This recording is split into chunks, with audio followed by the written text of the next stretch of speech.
Hey, welcome everybody to the Resilient Living Podcast. I'm here today with my co-host Jared Wilson and Kerry Brown, who's going to talk to us about Silvopasture and what that is and how that can benefit you. But first, as people are kind of rolling in here, we're going to actually have Jared talk about a product that he's brought in that he really likes. I actually like it a lot too. So go for it, Jared. All righty. So one of the things that I have started down the rabbit hole is communications. And so one of the products that I have in the shop is this Baofeng UV32. Now, most of you probably are familiar with the UV5R because that was like the quintessential, ham radio forever. They stepped it up. They had the UV17, the UV17 Plus. They had all these iterations, and they introduced this one. One of the best things that I love about this is it has the ability to enable GPS location. So you can ping out your location if you desire. You can disable it also to your friends. So if your buddies have got the UV32s also, they can get your location. So if you had an issue, you key up a whole bunch of times, they know that there's something going on. It's just one of those other forms of communication that's great. And then having the ability to give your location is just top notch. And for a pair of these for $100, you really can't get much better than that. So Baofeng UV32, 10 watts transmits. They're great devices. So with that, shall we introduce our new friend? Yeah, absolutely. Right. Welcome, Kerry. Thanks for being on the podcast with us today. Yeah, it's good to be here. Thanks for having me out. Yeah, and Kerry had a bit of a drive to get here, so we're grateful for that. So today we're talking about Silvopasture. Can you give us like a definition of what it is, what it looks like? Because most people probably haven't even heard of this and have no idea what we're talking about at this point. Yeah, so your average homesteader hobby farmer may not even have heard the term. Silvopasture is just combining trees with your pasture and is generally considered as part of your grazing operation. So that can mean perhaps some nut producing trees, let's say maybe a black walnut that gives you a harvest of nuts. It gives you potentially a timber harvest on down the line, also provides shade for your animals. And so silvopasture is kind of a broad term for a lot of systems that could be implemented. Okay. So it's like a stacked system where you're not just growing animals, but you're also growing trees as well. Exactly. Okay. What would be an example of maybe some of the different types of trees that you would have in this, and why would you choose the different types of trees? So for example, let's stick with like the timber example. When we think of our pastures, we tend to think of these broad acre open, lots of wind moving through, hopefully a variety of grasses and forages and whatnot. And when you put animals, I'm going to use sheep as an example, since that's what I run. If you put animals into that, all these animals are ultimately, they're going to need shade. And so if you only have a few sparse trees here and there, cedars are what you will commonly see around here, you wind up with a bunch of animals under one tree. You get a lot of compaction. The ground goes bare. It can't grow any vegetation. And so this is a not an ideal system, especially from the regenerative perspective. Let's say instead of a single cedar, you plant rows of we'll go with maybe black walnut and black locust, because you can mix and match here. This does not have to be a one and done single species kind of situation. You can shade those animals, and you are spreading their impact over a wider area. That is always desirable. You have your opportunity to collect the nuts. Walnuts are also anti-parasitic, so you could also make medicine from those. And over time, depending on how densely you have planted these trees, perhaps, every third tree or so is harvested for timber. So that's one example of how this system can work, but this can be done with a mix of fruit bearing trees and nut bearing trees that perhaps shade your animals. And then later in the season, when your mast and your fruit is coming ripe, you go in and you collect whatever you want to collect for sale or for your own personal use. And maybe you have some pigs at this point, and then your pigs can run cleanup under all those trees. So you can get really creative with how to put these systems together. Okay. Well, and you can also put in things like fodder trees, right? Could you explain kind of what a fodder tree is? Yeah. So a fodder tree is grown for a more exclusive purpose of being another source of feed to your livestock. And that could be as simple as rabbits. This doesn't necessarily have to apply to ruminants or large animals. So even if you're running some rabbits, maybe some laying hens, quail, things like that, popular fodder trees tend to be species like hybrid poplar, various willows. Hybrid willow is one of the fastest growing, different kinds of elm. White mulberry is a very popular one. That's kind of my favorite. And so generally when you're doing fodder trees is you are not necessarily grazing the animals in that exact same space of those trees, or you are at least protecting those trees in some way. Because those, we want these trees to get a little bit of height early on. And then it's called coppicing. So we cut them low to the ground. And if you've ever, most of us have cut a tree at some point, and we think we've gotten rid of the tree. Unless it's a conifer, no, that tree sprouts back from the stump. And then suddenly you have, 6 branches coming up, and you cut it again, and then you have 12. And so when you want to do this on purpose, you are creating all this leaf mass. That leaf mass is what we're calling the fodder, can be fed to your animals fresh, can also be preserved via silage. It can just be put up and dried. And that is an off-season feed when your other forms of feed are dormant, when the grasses are dormant in the wintertime. The old timers called it tree hay. Mm-hmm.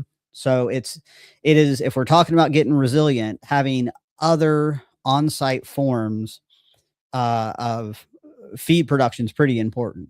So my preference is to do the fodder trees in an area that is not grazed. I have them in they're planted into a micro swale. And over time, as they reach appropriate size, I coppice them. And this plot I've developed is still young enough that I'm doing more to propagate from that than feeding at this time. Probably in another year or two, then I'll have enough matter to store up, probably for my rabbits at this stage. But eventually, yes, I can get to a point where I can store dried leaves, and you can just leave them on the branch and, give those to the sheep in addition to hay. Yeah. We've got some pet rabbits. We don't eat them. My girls wouldn't allow that. But one of the things they've loved, the rabbits has just devoured, is dried mulberry leaves. Mm-hmm. It's like crack to them. So yeah, being able to save mulberry leaves or willow leaves or whatever, and willow shoots, they seem to like those a lot too. Yeah, they'll eat them when they're young. I've given like the top maybe 1 foot of the willow growth, the freshest growth, to my rabbits, and they chow the whole thing down. When we're talking about fodder trees, we want to try to identify trees that have a higher protein content. So those ones that I listed tend to be greater. I think somewhere around maybe 14 to 18% protein on a lot of those. Now, is that wet or dry protein? That's a good question. Okay. Not 100% sure. I know with a lot of the mulberry, it's like 22% dry for the right types. So the types that were traditionally used for silk and silkworms and things. But I know that can vary quite a bit as well.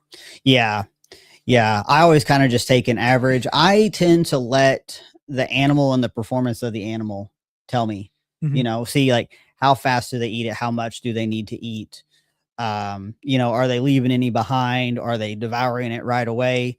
How's their body condition? How's their weight look? And rabbits are a good way of judging that too, because, a little bit of weight gain or loss in a rabbit can be easily, you can determine that very easily. Yeah. Yeah. Interesting. So, I mean, we're talking about what in Holmgren's principles is like observe and interact. I don't think we've covered that one yet in our series, but it's a really cool idea of where you can take, you can have all the book knowledge you want on how much protein is in a given feed, or, all the macronutrients and micronutrients. But when you start feeding it to your animals and you see what they like, you see how it fattens them or doesn't. There's a lot to be learned from that. Yeah. Yeah. I mean, especially in the wintertime, do they seem like they're staying warm enough? Are they staying on top of their hay, or are they burrowing down into their hay?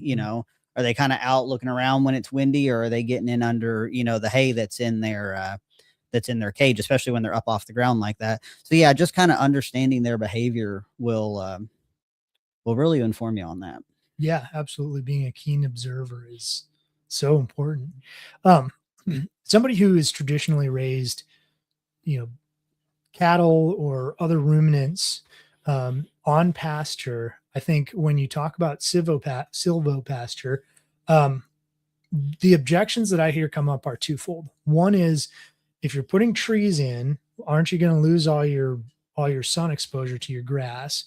And two, you kind of already covered this one, but is that when you put a tree in, then all the animals are going to flock, and it's going to ruin the soil underneath, and it's going to erode, and it's going to cause problems. So can you talk about those two things a little bit? Yeah. And another one, since, farming has become so mechanized, nobody wants to drive a tractor around trees. So that's one reason you get a lot of pushback on it. So when the compaction issue, that can be dealt with by just simply adding more trees. So you want to be pretty, not overly dense. And this is where, again, where your observe and interact really going to come into this. So I try to go for trees that are going to have, yes, they're going to have a canopy, but they are positioned in such a way that there's still going to be plenty of sunlight getting down to the ground. So we're not trying to turn the pasture into the forest. Right. And this can be, one of those things you really have to kind of plan this stuff out. You got to really think about how the sun moves around your property in all seasons. So, and one thing that a lot of people, none of us really want to cut a tree down in most cases, but a lot of systems actually start you planting pretty densely. We saw this out at Caney Fork Farms. They start planting things very densely, and then they kind of see how the trees respond, how well they grow. And they go back, and like every other tree or every third or fourth tree actually gets cut, or at least coppiced. So it's still alive and it's still putting out leafy matter, but we're allowing more sunlight back onto the ground. Yeah. People are afraid, it's going to kill the grass, just like people think that the leaves from their maple tree is going to, kill the sod in their suburban yard or whatever. Not necessarily. So again, it's observing where that tree needs to go, how the sunlight's going to reach it, and getting that kind of play between densely enough to matter, but not so dense that you are inadvertently turning your field into a forest. Sure.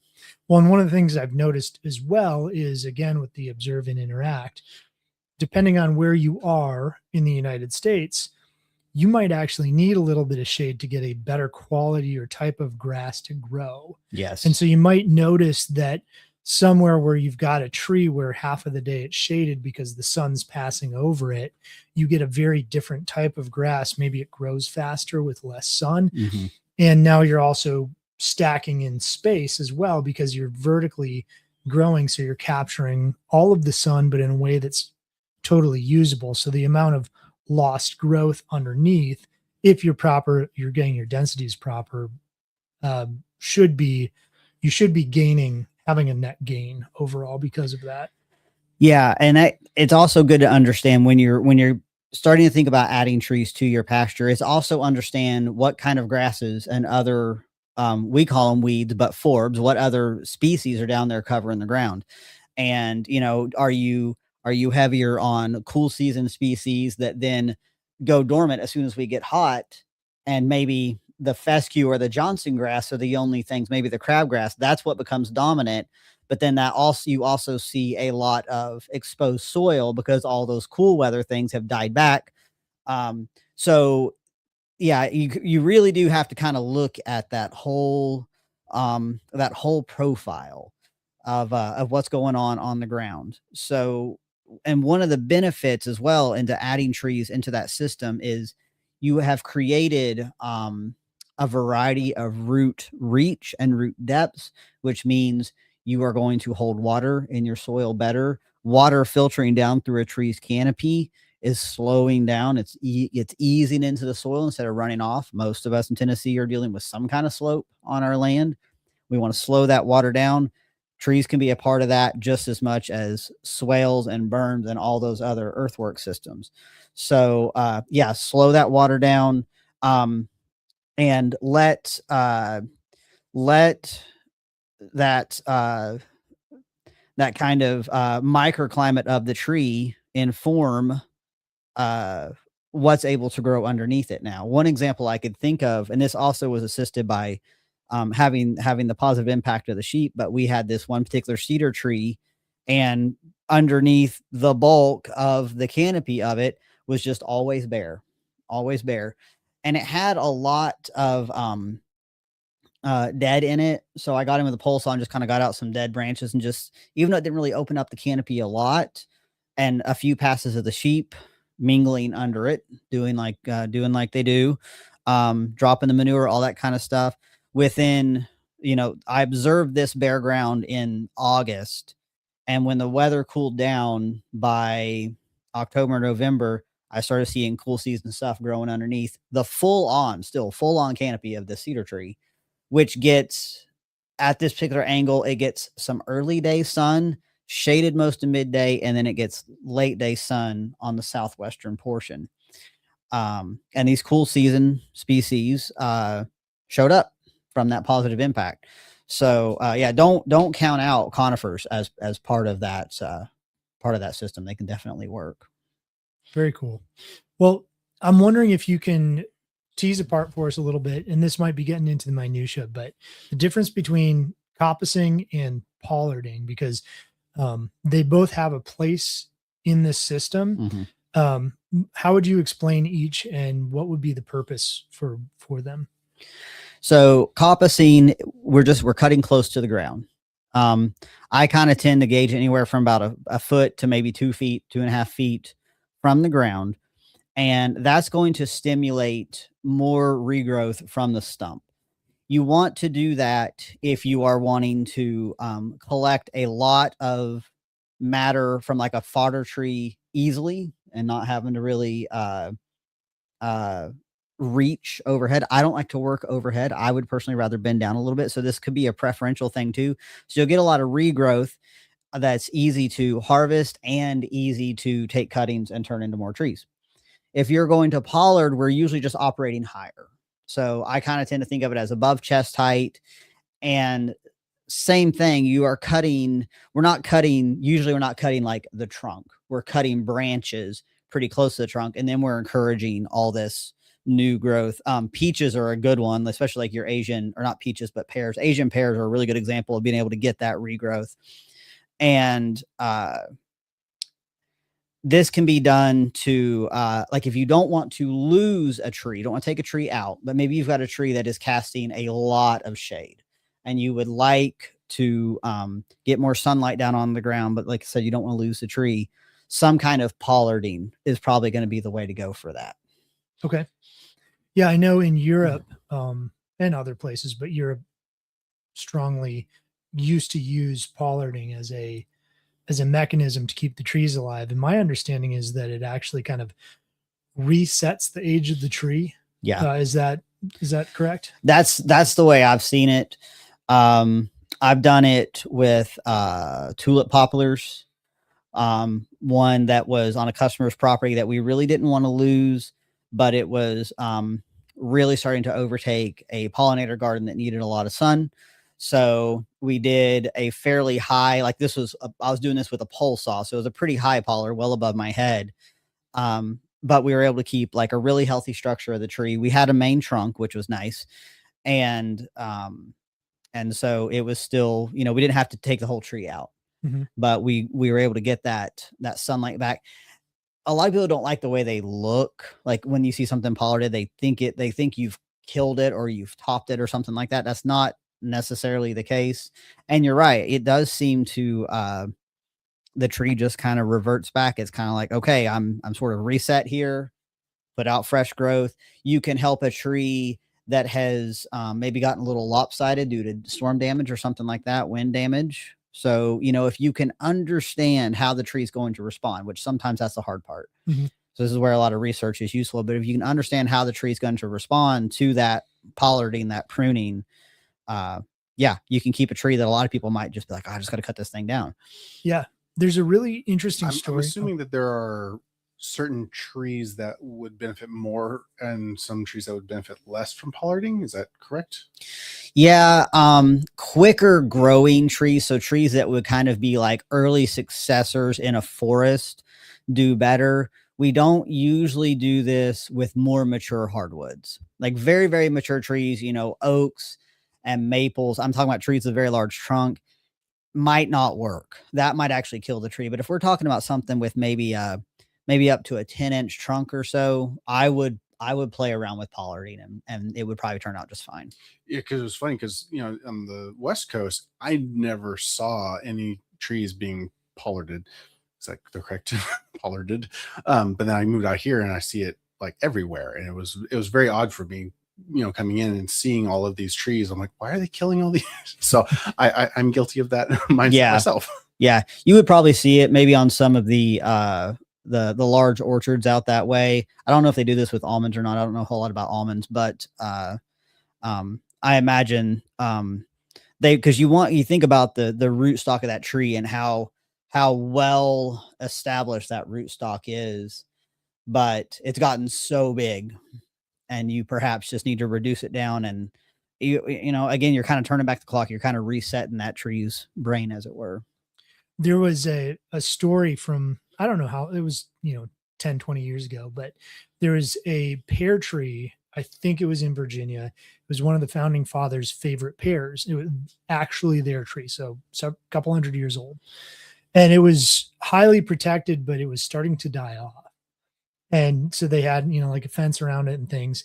And somebody came in, and it was always assumed that it was vandalism, came in and chopped it down, like cut it down, but they cut it down in a way that it was careful. And now the tree is actually like way healthier than it ever was. So, and I've got a friend who has a very old homestead. I think one of the oldest in the, Trousdale, Hartsville, Tennessee area. And she had a couple of very old pear trees that were dilapidated. They're kind of hanging. They were just diseased. And so I pollarded them, and we've gotten amazing fruit off of them for the last 4 years. Yeah. So, for the right tree, but we also tried that with an apple tree that was diseased on the property, and the apple trees don't like that very much. Yeah. Certain species definitely respond better. I always feel like it's worth trying. If you're pretty sure you're going to lose the tree anyhow, try it. And if you're dealing with something that's diseased, just like, don't spread those branches around, burn them, don't take them onto another property, try to dispose of them right then and there. But, it's a useful technique, and I think a little bit overlooked. So there's a couple different ways of establishing, roughly speaking, establishing silvopasture. One in my mind would be taking something that's already a forest and clearing it out and leaving only the trees you want. The other would be taking something that's already cleared and is a pasture and adding trees. Do you want to speak to clearing it out? And is that agroforestry? Is that silvopasture? What are the specifics there? So we ended up calling it the reduction of a forest. We ended up calling that subtractive silvopasture. And so a lady who is a mentor to me in the kind of agroforestry and silvopasture stuff, Wynn Miller, back about a year ago now, I guess it was about February of last year, I had her out in a small group of people to the farm. She's been in the agroforestry space for a long, long time, very, very knowledgeable on all this. And I had a, 500 or 600 foot long section of wood line that abuts a pasture. And it's not by any means what I would call, a forest, but it was a very dense wood line that was really full of things like bush honeysuckle, privet, a little bit of calorie repair, just kind of a bunch of invasive stuff that we are working on reducing over time. But we also had a bunch of willow oak, post oak. There's some sassafras. There's some black cherry in there. A couple of young pines, a couple of Virginia pines, a white pine. And so we ended up going in and just cutting everything that we could find that was invasive. Because I'm talking about privet that was, 4 inches around. And we ended up cutting all that material about knee height. And I did that because I knew it was going to resprout, and I have the intention, like, over time, I'm actually getting this stuff pulled out by the roots. But for now, I said, let's get this stuff cut down so we can interrupt the berry cycle, which is one of the main ways this stuff propagates itself. Also because I knew the sheep would be coming through there, and they love privet and they love bush honeysuckle and all that. And so I knew they would be nipping off that new growth. And they go through this section about 4 to 5 times in a year. And so that's what we did. We just went in and we just cut stuff at knee height. I cut it high so I could see it. If I cut, little tiny stumps, I'm tripping all over everything when I'm running fence through there.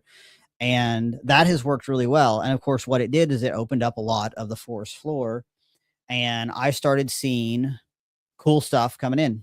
So little ferns started coming in, and this was basically just leaf litter. There wasn't a lot going on the forest floor. Our little Christmas ferns that come in. There's a kind of a native, I'm going to blank on it right now, but it's a beautiful little native wildflower. And it's just looks like a plantain leaf on the top. But when you turn the leaf over, it's kind of an orchid.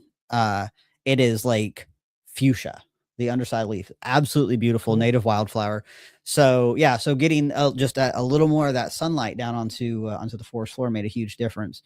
So that's subtractive, and you can do that if you have what we tend to call like brushy or messy areas. Subtractive silvopasture is a great idea if you're wanting to run, ruminants, even cattle, pigs, any of that. You can work with that. And let's just say you've just got your big open field, though. Just like kind of like driving around this in the state, you see a lot of large open fields. I would start with number one, understanding how the wind and the water is already moving across your property. Know your contour lines, and decide what you want to do. What animal you're growing out, what kind of trees make sense, and start planting those on the contour line. And what's nice about that is if you're still running machinery out there, generally we're driving with the contour lines anyhow. So you can still go around. You can go around what are probably you're starting out as little bare root, 2 foot tall trees. If you're going to be putting trees into actively grazed pasture and your animals are going to be in there with those trees, you must protect them. Mm-hmm. You must. There is no way around that. Ask about that. They will chew them down. Or if they're a little bit larger and you've got a donkey like mine who loves to rub on stuff, they may rub them so hard that they uproot them. So there are a variety of protection systems. There are a bunch. The system that I have learned from Win Miller involves the opaque tree tubes that surround the tree. There is a very tall, probably 6 foot tall fiberglass stake that you put in first. Tree tube goes over the tree. You attach it to the tube. For some, that is enough. Assuming like that will work in my case, like that would work for sheep. Cows want to rub on stuff, so that probably won't work for a cow. So what she ended up engineering, because she was the one who played around this for a long time to come up with this system, she wraps the tube in electrified poly wire and then has a topper wire that is tied into the hot wire. And so if that cow goes to boop that nose, that's not so fun. And that those systems are getting more and more affordable. So you're looking at maybe, I don't know, maybe about $15, I think, per tree. And that's the thing. You can do this, you can go out there and you can put 20 trees. You don't have to do hundreds. But use your contour lines. Consider what those trees may be used for in the future. If you want to do hickories and have, you know, hickory bark syrup. If you want to do a blend of mash trees, you can do that. Mulberries are one of my favorites, you know. I got to stop you for a minute because us three nerds know what you're talking about when you say contour lines, but could you explain contour lines a little bit, and not only what they are, but like how you can maybe just basics on how you can find them. Well, this guy over here figured out how to find them with all kinds of with the high tech stuff. So that's who I holler at when I need to really know them on a property. But if you were just out walking on your land and you see these undulations in the land, if you follow, how can I put this? You kind of find the edge, and your contour line is what is level across a slope. So no elevation up or down as you walk across. Yes. So like if you're thinking hill, or let's say literally a cone shape, it'd be a line that you could draw all the way around and it would reconnect with itself. Exactly. Correct? Yeah. Okay. Yeah, there's using things like laser levels or A-frame levels. Just knowing the terminology, people can go and look up videos on how to do that. Yeah. And as Kerry said, I'm playing a little bit here, but playing dumb a little bit, but I did do a whole video series on how to find contours, various ways, from super high tech on your computer to, out in the field with low tech A-frames. So yeah. And I've referred to that video, and I send that video to people I'm working with because I'm like, Ryan explains it better than I do. So, because it's important, because that is a big part. That contour informs a lot of design decisions, especially getting into, broader projects where if you're planting, many dozens, hundreds of trees, you need to know that. Yep. And contour is really important in general on your property, understanding it, because once you understand what contour is, then you can understand that water always flows at exactly 90 degrees, meaning it makes a T against the contour, because the contour is exactly level and water flows the most downhill path. Yep. And so you can start to understand with those contour lines, like a topo map, how water is going to flow across your property. Yeah. And if you're putting trees in, there's pretty good chance if you're doing it in a large field, you're probably not hooking it up to any kind of traditional irrigation. It could be expensive to do so, depending on what kind of distances you need to cover. So if you're planting on contour, you are already passively fetching that water that's already going to be moving down that way. Yep. Do you ever use things like micro swales, mini swales, things like that to then plant on for the Silvopasture system? Yeah, I have pretty much any time, because 99% of my property is on some kind of slope. Most of it relatively gentle. Some areas are a little steeper. But yeah, a lot of the time, if I'm planting in a little, like a little bare root tree, I dig out, like I dig a little shallow catchment basin to just direct, even just a foot width, 18 widths worth of water catch is going to be coming down that hill, and direct it into that little bowl. And yes, and I will also make a little micro mound of soil on the downhill side, just to give it that extra bit of catchment and retention. Yeah. Something I've found that works really well is if you ever have a mini axe out on your property, that front blade is perfect. So if you mark out the contour and you just go to the top, you don't even have to be real careful about it. You put that blade down and you scrape downhill, just, a couple of feet, however big you want it. And then you back up, you go over, you start at the same spot. And I've done a couple 100 feet of swales, mini swales, in it's like 20, 30 minutes. Yeah. It's ridiculously easy. Yeah. Yeah. I've got my fodder tree plot planted into a mini swale. I have mini swales on the top and the bottom of my kitchen garden, and at the top and bottom of my food forest. It's just one of those strategies that, man, it pays off. The effort you put in really, really pays off to have those. Yeah. And one of the things if people go online and try to look up swales, one of the things that bothers me is they're people are always talking about they're making these deep, giant scars in their landscape rather than something that's small, simple, and just helps mitigate or bring that water across the whole landscape. Yeah. They So don't have to be dramatic. no, They really don't, to be effective. Well, because you're just slowing down the water. Yep. It doesn't take that much to slow it down. Yep. Yeah. And my thing is, in a lot of cases, you can go ahead and make a micro swale, and maybe you don't plant into it right away, but you go ahead and you make it. Maybe you've just got the equipment on hand, so you just knock it out. And maybe, you see a couple of good rainfalls and you think maybe this thing needs to be a little bit wider and a little bit deeper. So, I'm real big on that. What's one of our principles? Small, slow solutions. yes, I love those. Because big, fast, expensive decisions can become big, fast, expensive boo-boos. So, right.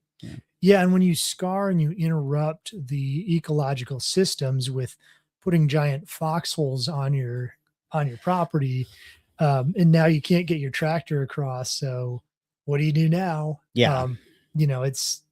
Or I don't know, your cows keep falling in and getting stuck in the mud or whatever, because you tried to overdo it. And I see that a lot. Yeah. Yeah. And I think sometimes people, while we're on the swale topic, people maybe, they get so caught up in the fun of actually moving the earth and doing all that. And so they think, well, I needed this really, really big berm, which means I need a really, deep ditch or channel to get that material. But if you are putting some roots, trees, whatever, into that berm, you don't need a huge berm, because those roots are they're going to, do a lot of that work. So, play around with the small stuff first, make little micro systems, hang out with them for a year or so, see how it does. Go out there when it rains, right? Go out there and get out there, get wet, watch what the water's doing. And I think we're going to have an opportunity to do that again here in a few days. I think we're supposed to get some of this, lots of rain in a short period of time. And just think about little ways you can just capture that. And that kind of, I know we're here to talk trees. One of the points I wanted to make about additional functions of these trees, regardless of what kind of tree you're planting, this is an energy harvesting system, just like swales and berms are. Those trees are slowing down that water. They're, of course, photosynthesis. They're taking care of that job. They're providing habitat. They're providing food. Somewhere I'd have to pull it up on my computer, but there's a beautiful hand-drawn graphic that I found online one time, and it was a drawing of an oak tree, and all throughout it had dozens of uses that tree provides. Just, more, way more than I could just think of offhand. So if you think of trees as this really beneficial tool and resource in your landscape, and not a lot of some conventional I want to say old school, but maybe conventional grazers, they see trees as like a nuisance. And I would encourage people to, alter their perception on that. Yeah. It's all a matter of, like, it depends. It's how you use it. Yeah. And I think to that point, not only do you have to have enough trees, but you also have to have, rotational grazing is really important to make this system work right. Could you talk on that a little bit? Yeah. So, regardless of what kind of animals you're running, the soil in general, the land in general, the grasses, the forbs, the trees, they need impact, and then they need rest and recovery time. And rest and recovery are not exactly the same thing. We kind of use them interchangeably. Rest is they're not getting impacted by grazing, by hooves, by any of that. But recovery is when you look at the land and you say, I can put the animals back on it now.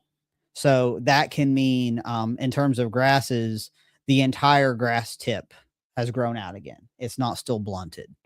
Sometimes you can go by, has the manure become incorporated into the soil? Does it look pretty much the way it did when it came out of the back end of the animal?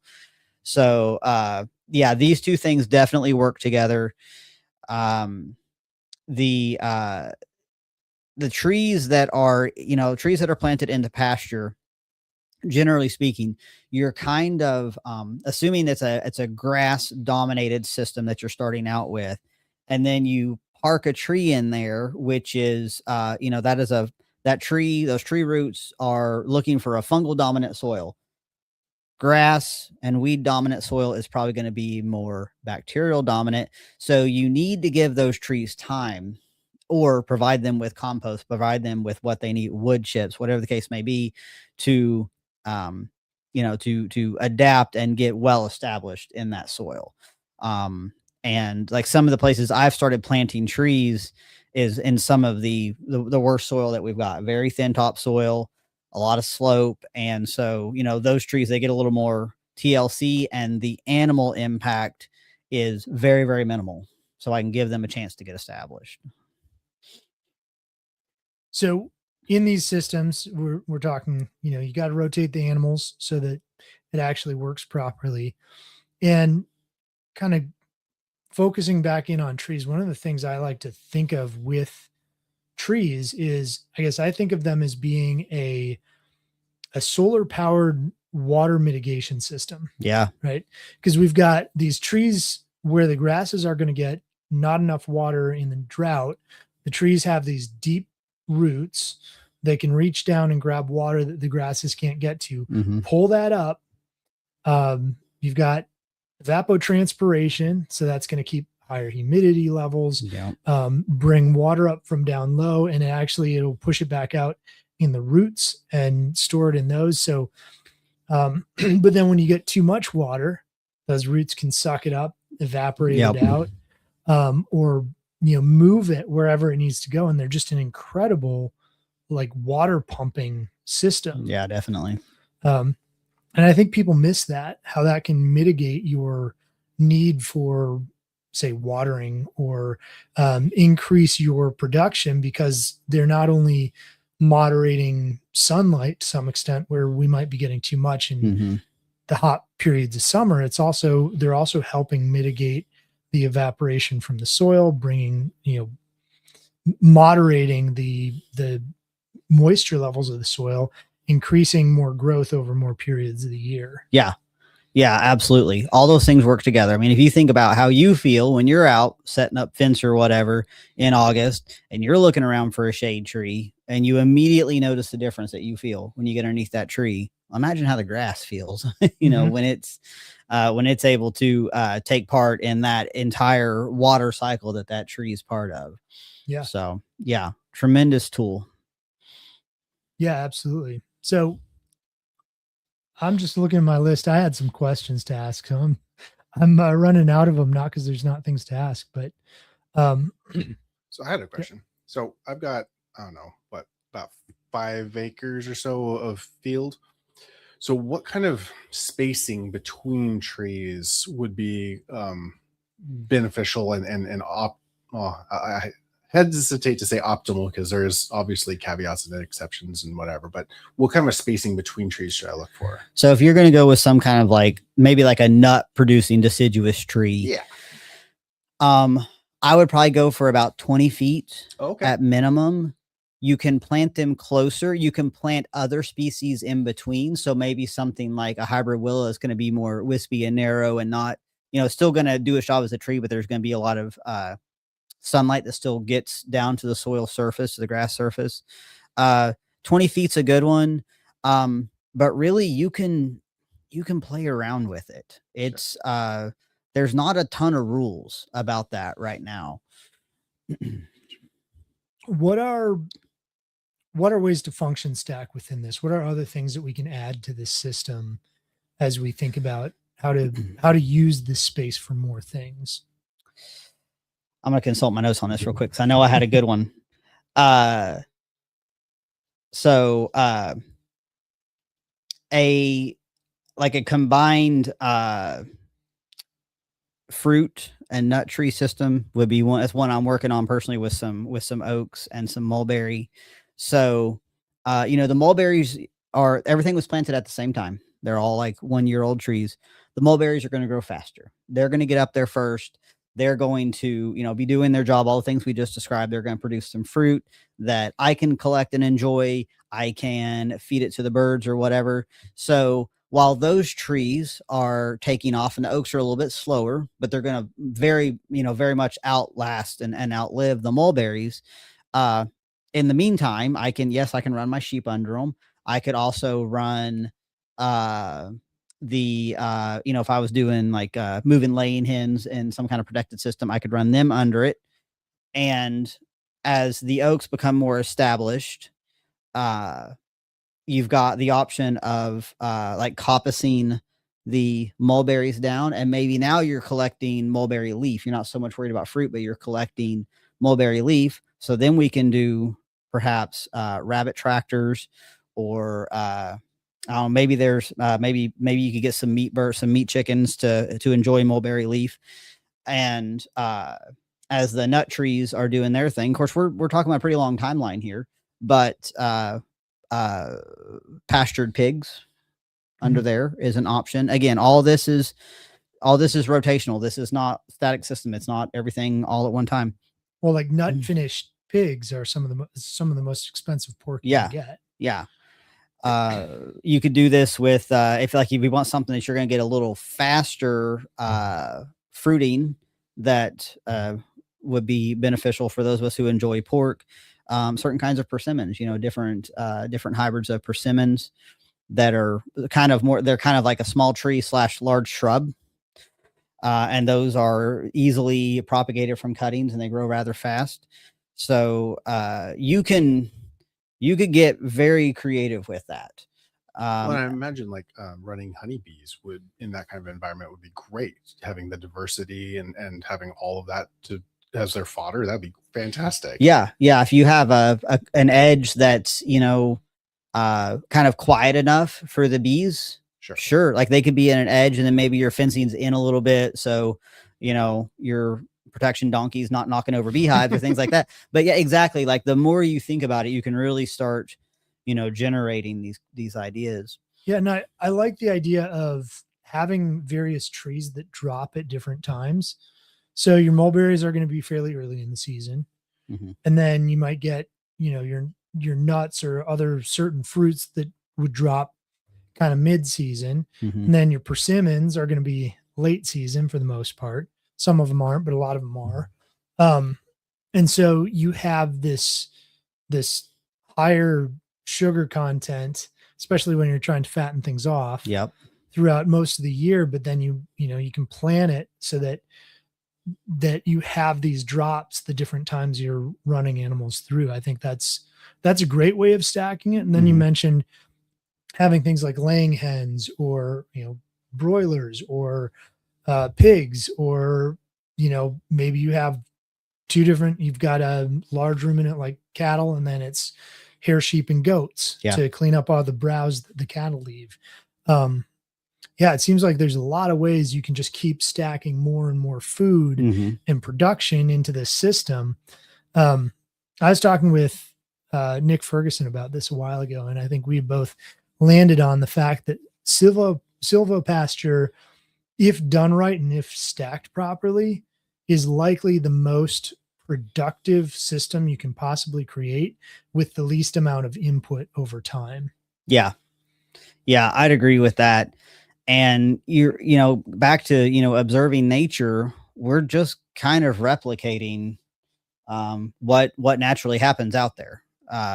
And we can use our big human brains to put a few tools to work, like electric fencing, a little bit of solar power in one form or another, and just that ability to arrange and design and observe and adjust and be willing to learn from the system and not insist that the system does something that it's not able to do. Right. You could have, I think it's one of the most fun and enriching things that I do is figure this kind of stuff out. Mm-hmm. Yeah. That's a big thing too. Not demanding the system do something that it shouldn't. Yeah. An example would be if you've got a place that has really thin soils, you probably shouldn't be doing swales because you can't dig down or you're going to be exposing rock, right? Yeah. But if you've got a lot of rock, you could do something like a stone line. Mm-hmm. And so just changing your approach to do a similar thing or accomplish what you need to, but reading, observing the land, how nature would do it, and then implementing that in a way that you can kind of multiply. Our brains are a force multiplier for production. Mm-hmm. And just like fuel is a force multiplier for being able to lift something or move something, we can use our brains to increase that production and stack things together in ways that nature does it, just not quite as carefully. Yeah, absolutely. One of my goals with my own sheep flock is, after July of this year, I'm kind of under like a term and agreement with this flock share program that I'm in. So after July, the sheep that will be remaining on my farm will be fully mine, and then I can decide at that point, like, because right now I kind of graze them over as much property as I can possibly get them on. So I need to grow the numbers so that I have, when I keep my half, that I have a decent number of sheep to do the work that I am accustomed to them doing on this farm now. But once I have those numbers and I kind of have a good idea of what a reasonable size flock is for our land, more of these trees are going to go in so I can better execute on this exact function stack thing that we're kind of talking about. I don't know that I want to add many other types of animals right now. We'll see on that. But even just the sheep and the the ability to move laying hens, and I can tractor my rabbits, those 3 animals alone it's going to be very productive. It's going to continue to build that soil, especially in areas where it's been very thin, because we're just sitting on top of chert and limestone up there. And just the I was noticing positive impact just with the sheep alone, just moving the sheep around, not even doing much beyond that at the time, just moving them around. That impact alone was just so incredible. I was really hooked at that point, especially because they were doing most of the work. I was putting, fence posts in and reeling out line, and otherwise they were doing the rest of it. That's awesome. Can you tell me, I have this, really fanciful idea of setting up silvopasture with trees you can plant from seed. Mm-hmm. So I really like the idea of planting from seed. You get better root structure.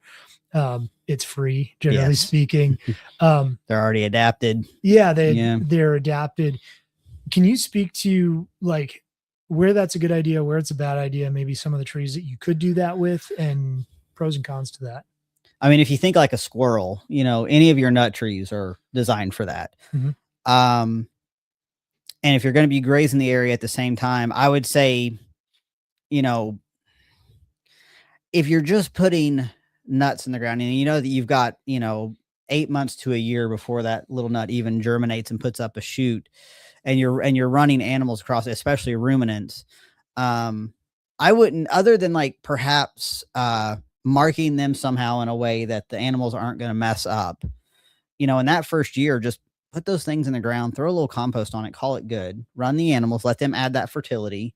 Assuming they don't want to dig, like sometimes my sheep will paw at the ground and I'll find like bare places on the ground, and I'm like, I don't know why they do that, but I just end up throwing hay on those spots when they do it. But yeah, make sure they're not going to damage. But within a year or two, start looking at what kind of germination you're getting. Get you some tree tubes, but at that point, you're probably going to need to have some kind of protection system, unless you can plant them in such a way that they're kind of adjacent to a pasture, so you can easily fence your animals out and then, move them in when they're like this one row. I'm thinking of this one row that I've put in. It's not very many. It's about 6 or 8 trees, and it's in a kind of a long, like narrow but long field, and it's actually where I have the sheep right now. And I just push the sheep a little further down the hill, and they're just not in with those trees right now. And so I just kind of have this wider lane up closer to the top of the hill, because I'm reworking the kind of protection system that I decided to do for those. And I kind of needed to move the sheep. So I said, I'm just going to fence them out of them altogether. Yeah. So if that's possible, And it really depends on how your animals are trained. If you're talking about ruminants, how they're trained to fence. I'm lucky. Mine are very well trained. They know that white wire bites really hard. So in a pinch, I can set like three step-in posts around a tree. Say I've got, like a 2-foot tall sapling, and I will just take that wire and I'll just go around the post, and then I'll run it over and I'll do the same thing. And it may or may not even be electrified, because especially if it's just sort of like out in the middle of the pasture, it kind of cuts them off. And if they want to get to the upper part, they have to go all the way around. So a lot of times it'll just be a dead fence line, but they don't know that. But you can't always get away for that for very long. So you kind of have to, that's one of those, you have to really know your animals. Some people will do these cages, and these are relatively inexpensive. They're a few dollars a piece. They're pretty gnarly to deal with, though. They're basically like these, like if you think of, if a honey locust was a metal cage, this is what these things look like. They come to you, they're not flat, but they're kind of, gently curved, and you have to, it's basically welded wire fencing with sections cut and pieces poking out. And so we're like, wear really good gloves when you're messing with these. These are no joke. But when Miller was telling me that, like, the cows will not mess with those, and the cows want to rub on everything, and the cows do not want to, and they have big, forget what kind of cattle they have out there, but big robust cattle. So I would say be figuring out how you want to protect them in that first year that they're going from a nut to a little sprout. Yeah, you got my brain going on how to make these how to make a better, cheaper tree protector. Please do. Yeah. No, one of the things I'm thinking of is, the 2x4 welded wire that you can get really cheap, and you can take an angle grinder, basically just, you can cut strips really quick and fold it around. Yeah. Well, what if you put that on one of those insulated posts? So, the insulated posts that have like little clips that you're supposed to put the wire in. Yep. You just stick it in one of those, and you make it, maybe that big to go around the tree. Yeah. Stick it over the tree, put it on the insulated post. When you're running your sheep, you leave it there. And when you're running the sheep, you just daisy chain some wire to it or something like that. But yeah. Electrification seems to be the most reliable and successful way of going about this. But I have some cut off sections of welded wire fencing, and I may try that. My problem, like my donkey Primrose will rub on everything, and if the scratchier it looks to her, and so she'll just push the whole thing over. But if it's electrified, and then of course, if she doesn't see that wire, if there's no wire there, no actual poly wire, she's going to get popped, and then she's going to be mad at me because she's like, I'm not supposed to get popped by something that's not white wire. So I might need to put that white wire on it just to signal her. But there you go. Yeah. So the damage can be, sometimes it's rubbing, sometimes it's, girdling where they'll just strip the bark off. A lot of times they'll take a big bite off the top. As your trees grow and they come out of the top of that tube, because these tubes are really tall. I think they're about 7 feet tall. So you can put it over a little itty bitty sapling, and you've got a miniature greenhouse growing that tree for, 2 or 3 years. But usually once the tree is relatively tall, a little bite off the top is not going to, it's not going to affect it too negatively. But yeah, do put that creative brain of yours to work, because we're all still trying to find the most reliable, affordable way to really protect these trees, especially when you're talking about projects where we're putting in, dozens or hundreds of trees. Yeah. I'm going to think on that. Go for it.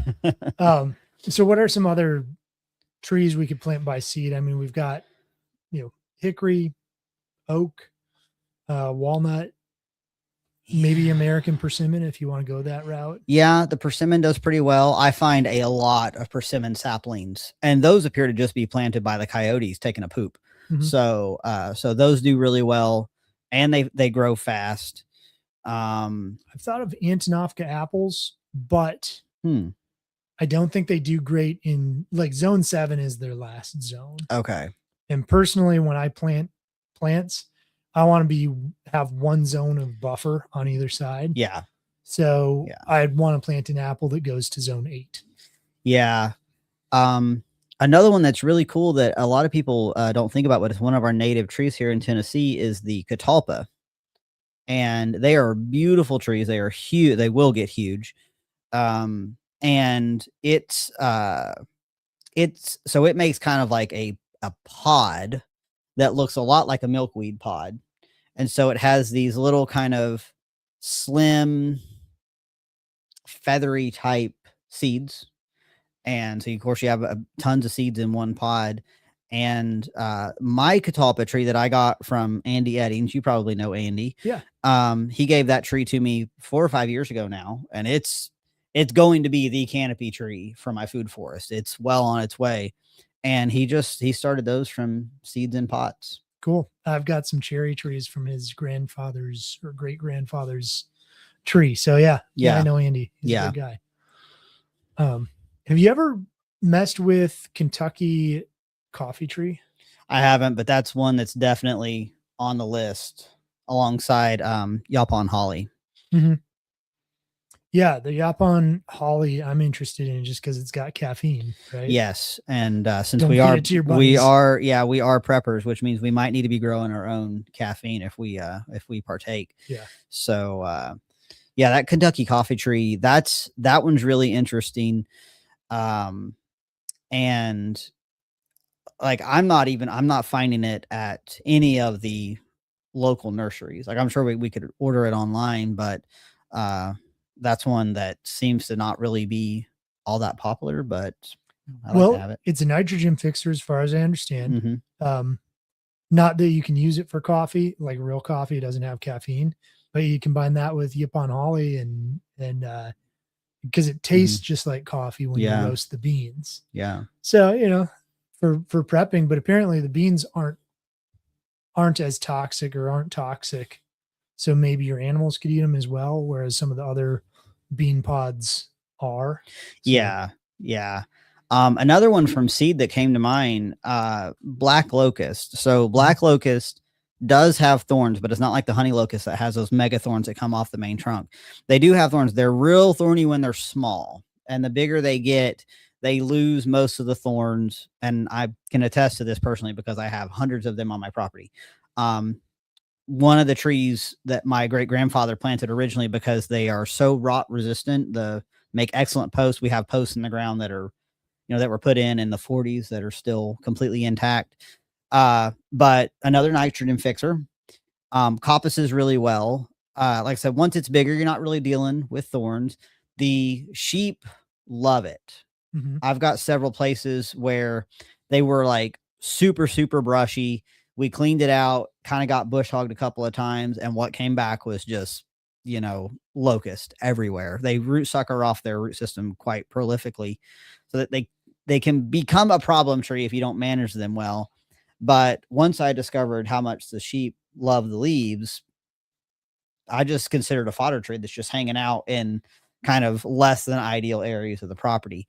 And so, they set seed pods, long seed pods, germinate really easily. And in addition, if you get to them when they're flowering, which is a very short window, that's one of the tastiest flowers that you will ever eat.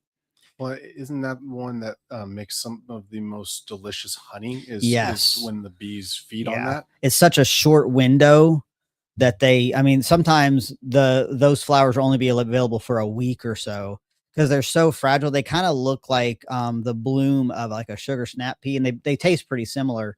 If we get even just the slightest windy day, it tends to knock the flowers off. So so people who are beekeepers, I'm sure they love to have locusts around.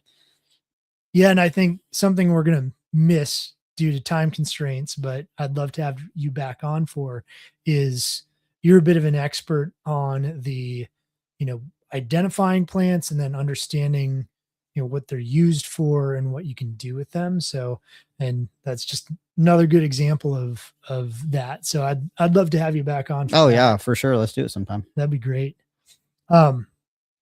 Yeah, I'm trying to think of, there was one other plant because that's kind of your specialty that I wanted to ask you about, not even necessarily for silvopasture, but in general for a nitrogen fixer in orchards and things. And that's the mimosa tree.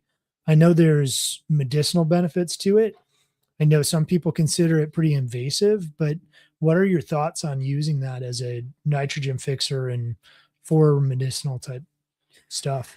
Yeah, this is one of those things that can kind of get you in hot water depending on where you land within the invasive non-native species and all that.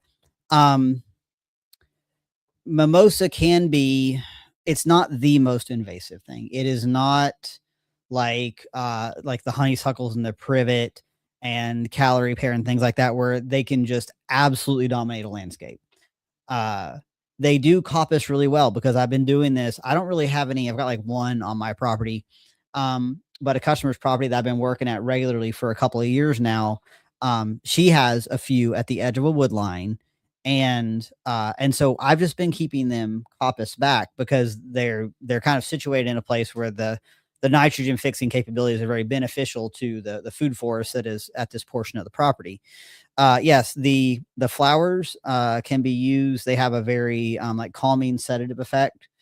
They can be captured for that. They are beneficial to the bees. They provide a lot of food for them. And I'm not like in my invasive bad boy playbook. They're not way up on the list. So, and probably they're already, wherever you may be planting them, they're already probably around.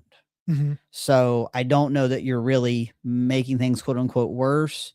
Because I'm not like strictly native only. Like there's a lot of benefit to dealing with the most what we call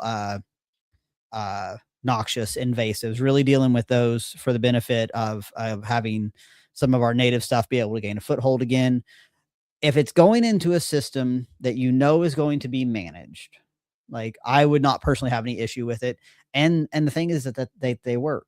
Mm-hmm. They work when you're dealing. A lot of times when we're putting in these systems, the soil has been disturbed or mismanaged or even abused. And so we might need to throw a lot of tools at it to get that activity, healthy again. And to my I don't think mimosa is any issue. I don't think it's got any issues with making ruminants sick. I don't think it's unsafe for them. So cool. Yeah. Well, my use case is I have on one of my on a friend's property, I was able to procure like 40 trees of varieties that I wanted at like $3 a tree. Nice. But as a one-time deal. And so I needed to put those trees in so they didn't all die. So I left spaces for nitrogen fixers, and it's a shoestring property. And it was, especially when we started it. And so I need some nitrogen fixers to put in those spots that I left. And I kind of was thinking, well, mimosa, it's pretty, like you said, it coppice as well. So I can use it for chop and drop, cut the tree just all the way down every couple of years, and low maintenance nitrogen fixing. It just seems like a great overall tree for the purpose. Yeah. And like I said, there's a very good chance it's already around. Mm-hmm. Mimosa does not seem like it takes up such a footprint that it's outcompeting a bunch of other natives. It seems like it kind of plays nice, which I know means it's not. I mean, it's still considered invasive, but that's my personal observation from 42 years in East Tennessee. Well, I plant true comfrey, and whenever I see it on a video, I just get like, that's invasive. That's going to take over everything. I'm like, it doesn't. Yeah. And I also wonder how many of those people are actually out there planting trees and creating systems. So. Exactly. It's like, I guess if I planted it in my garden, I could create an issue, but the same with regular comfrey, right? Yeah. You plant it, you try to take it out, there's 10 roots and 10 more plants grow. Yeah. So, but I find comfrey plants periodically here and there on my property or on some of the ones where I've planted this, but it doesn't take over. Yeah. Yeah. That's not one of the things to be concerned about. Afraid of because I planted some Jerusalem artichoke, and I was afraid it did not take over. It didn't. Like, I was happy when I was like, oh, good, it's growing. Yeah. Yeah. And that's another one that works well with tree systems. Those artichokes, I've been planting them into woodland edges just as a biomass source. My rabbits absolutely love those leaves. I just bust the whole top of the stalk off. So yeah, that's just one. It's like, that's just got way too many uses not to have it in multiple locations on the property. Well, and with Jerusalem artichokes, they'll take over a small area, Mhm. but they essentially start killing themselves off if you don't Yeah, pull so them out and dense of an area. spread them. Yeah, Exactly. crowd themselves out for sure. Yep. So you'll very rarely see them take over an area, like a bigger area. It's a maybe like a 10 by 10 swath, and then they kind of start dying off. Yeah. Like maybe if you like tilled it and just spread those Mhm. roots out, and then that I could see it taking over. Yeah. Sure. Yep. Yeah, the rhizomes could become a problem. So, Jared, you got any thoughts on other questions or things that we haven't covered with Kerry here? I've learned lots of really cool things about it. Like when you came to our place originally, we talked about like what to do with the hillside and what to do with the field, and this is really along the lines of what I had kind of envisioned, was planting trees and running pigs, running some small ruminants and stuff like that. So this has been great. So thank you very much. Wonderful. Yeah. Yeah. Well, thank you, Kerry, so much for being on. And like I said, I think we need to have you back on, just talking more about like wild edibles or other plants that kind of play on your other expertise. Yeah. So we'd love to do that. Yeah. Do you want to tell people where they can find you, what you do? Just plug your business, because you've got a pretty cool business. Yeah, thank you. Yeah, so I run Strong Roots Resources. That is an edible landscape design and consulting business. What I like to tell people is I help them understand their landscape, help them understand the natural systems that are already in place, how we can leverage those to produce food. And I don't care if you've got a 1/5 acre urban lot, which is where I originally started, or if you've got 40 acres, principles are the same, just like your all's segments that you've been doing on the permaculture principles.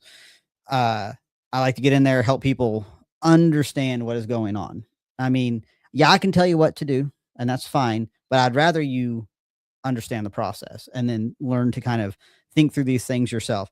So, yeah. And one of the things I've really been getting into is designing and planting these silvopasture systems. I've got a number of these on my books right now.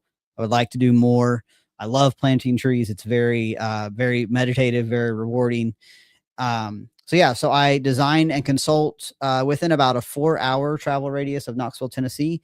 Our farm, Bluebird Hill, is in West Knox County. It's a family farm, been in the family since the 30s.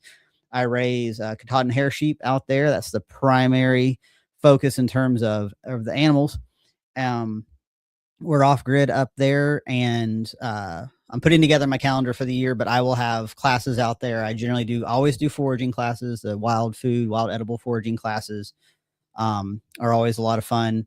And so, yeah, everything, all social media, strongrootsresources.com, all that good stuff is how people can get a hold of me if they'd like to chat about their properties and their goals. Awesome. Yeah, I've been bummed out because you've done the wild edibles walk several things I've been at, and I've like been stuck behind a booth or something else, or just missed it somehow. And I've been really wanting to do one of those with you. Maybe I have to hire you to come out to the farm and teach a class on that. Yeah, we could do that sometime for sure. Cool. Yeah. If people want help with stuff that Kerry does, they should check out his website. Jared, you want to kind of tell people what you do? Oh, sure. All right. Here we go. I can be all fancy. All right. So I'm Jared Wilson. I own Resilient Living. So we sell disaster preparedness equipment. We sell all kinds of resources. So books, clothes, freeze-dried foods, knives. I'm getting my firearms license. I promise it will happen eventually. I swear the ATF just hates me. So I've got a small shop right on Highway 111 between Sparta and Spencer. So if you're anywhere in the Middle Tennessee area, swing by the shop. Otherwise, you can find us at resilientliving.com. You can follow us on social media. Same thing, Resilient Living, live in, not living, because somebody else stole that one. So that's me. Cool. Well, my name is Ryan Steva, and I have the homesteadconsultant.com, which is a little bit on the nose, but it was available, so I've got it. And you're probably watching this on my YouTube channel, most likely, if you're watching it. So I've got a bunch of other videos and things that you can look into, because I really like helping people figure out how to do things and how to become more resilient, like this podcast is all about. I also help people with consults in the general Middle Tennessee area. My expertise is really kind of in technical things, figuring out technical solutions for things that other people might not be capable of doing or understanding. So if you need help with things like that or consult, you can find all my information at thehomesteadconsultant.com. So thank you everybody for being here and for watching. And we will see you in the next one, Tuesday at 7, right, Jared? Mm-hmm. All right. Thanks everyone.